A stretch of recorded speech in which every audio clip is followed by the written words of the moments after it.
velodata. Konkreetselt küll ei julge välja lubada, eks Taavi peab palju arendama ja õppima ennast ja ma loodan, et hakkab ilusti muusikatundides käima nüüd ja kindlasti... Ja sealt ta tuleb. Kindlasti teeme midagi veel. Sõna edasi Markule. Mis siis laval toimus? Kirjelda viimaseid meeleolusid otse lavalt. Ülevad. No vanameister, tead mis vanameister Rein Rannapsu kohta just ette kas ütles? Et mul ei tule välja. Vastupidi, et väga hästi läks, olid endast maksimumi andnud. Eil õhtul nägin mund, et ma kukkisin kosmosest maa peal ennast sodiks. Ma ärkasin natukese aja pärast, sündisin uuesti New Yorgis ja hetke pärast helises Hannes Võrna ütles, et kohe hakkab Eurovisioon. See on tähenduslik unenägu, et ma saan aru, et sina oled selline unenägude lugeja rohkem, et mida see unenägu tähendus, kuidas sa selle lahti seletad? Et see lugu kukub kosmosesse, läheb südamesse. Sellisest psühhedeeliliselt teemalt tuleme meie reaalsuses selle tagasi, lähme edasi meie järgmise lauluga ja see, mida me kuulame, on kirjutatud Madis Muuli ja Kristjan Kasearu poolt, kannab ta pealkirja Üksinduses, esitab selle Paradise Crew. Enne aga anname me sõna reamees Kasearule. Ma ei teadnud, et me seltsi tuleme, et ma olin sellel ajal nagu sõjaväes, täiesti tavaline reamees. Ta võitleb väga hästi. Vapralt. Sõjaväes pandakse võib-olla mõned mõtted rohkem paika, kus peab olema tasa ja kus saab rääkida. Ega sa enam tööpatis ei ole? Mõtlen nii, et ma oskan nüüd paremini mõelda. Olen hakanud kõiki väikseid asju ja kõik, mis on tore, on hakanud hindama. Sind tervitan ma kodumaa päike ja teid, põrnad õied, tervitan ma kogu südamest. Ja tunned seda, et oi kui lahe, näiteks poes käia või vaadata autot liiguvad, et see nagu elu nagu toimib. Aga see on hea. Aga see on aina positiivsemaks läheb kõik. Me nagu meeldib, kui kõik on hästi loomulik, just siuke puhtuse ja naturaalsus, et ei ole vaja mingeid liigutusi ja mingi hulle tantse lavale. Priiets on sama asi. Stilisti oleme küll palganud. Karolin Kuusik. Kõikide rock-poiste bändide stilisti. Loo sisu ja üldse see on kuidagi väga hästi välja meil tulnud. Mul ei ole päris selge, mis on teose peamine mõte. See, kes tahab mingit mõtet sealt leida, see ka leiab. See on hoopis, see on lihtsalt mingi, kuidas ma ütlen, seda on natuke raske seletada, et nad ei ole lihtsalt suvalised sõnad sinna pandud ja ise oleme hästi rahul. Selles suhtes toimib.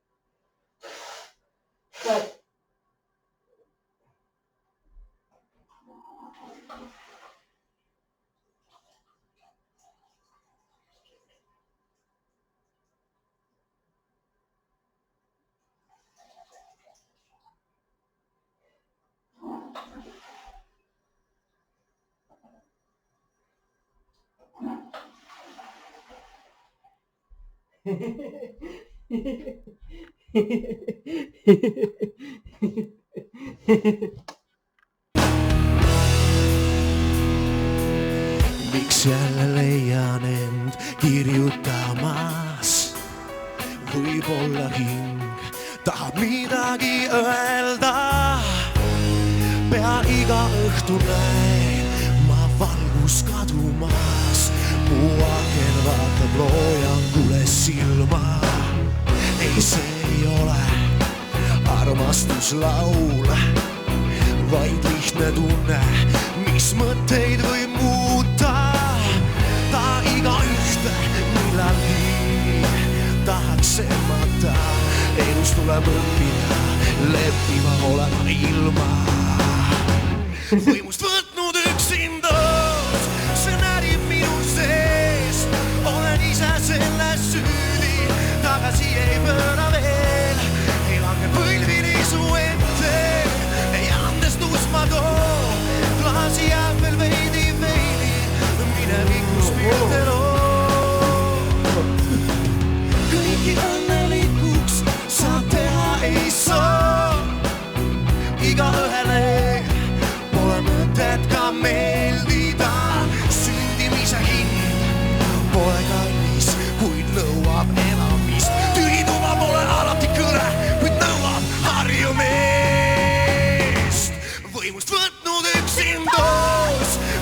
närib minu seest. Olen ise selles süüdi, tagasi ei vaada veel. Ei lange põlvili su ette, ei andestus ma toon. Klaasi jääb veel veidi, minevikus pilte loon. Võiks ju joosta peatusesse, et valida sealt ronkas põgenedes. Ma ei muutu, kas eilses parem on.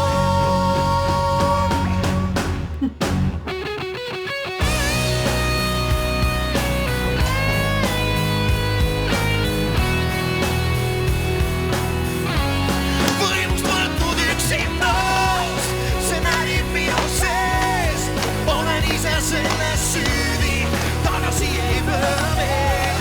Ei lange põlvili su ette, ei andestus ma too. Klaasi jääb veel veidi, minevikus pilte loon.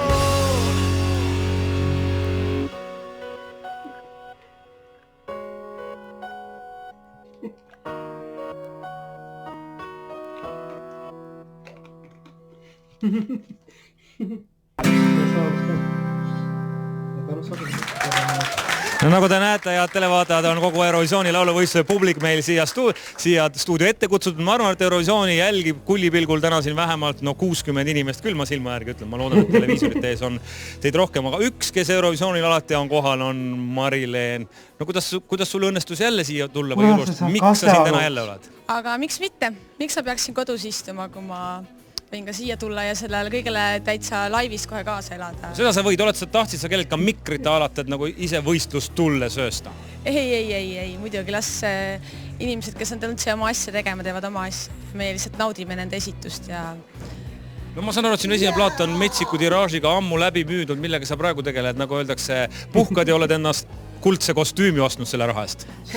Ei, kostüümi ma üldse pole raha eest ostnud, mul on oma õmbleja disainer Kristo Koppel, kes selle minu jaoks disainis. Aga praegu, millega ma tegelen uue plaadi salvestamisega täie hooga ja plaat tuleb väga lahe ja ma juba ootan, et uusi lugusid järjest sisse lauda. Meie uued lood aga tulevad, need, mis on võistluslood. Me jätkame enne aga väikese intervjuuga. Ines on stuudios juba valmis. Paradise Crew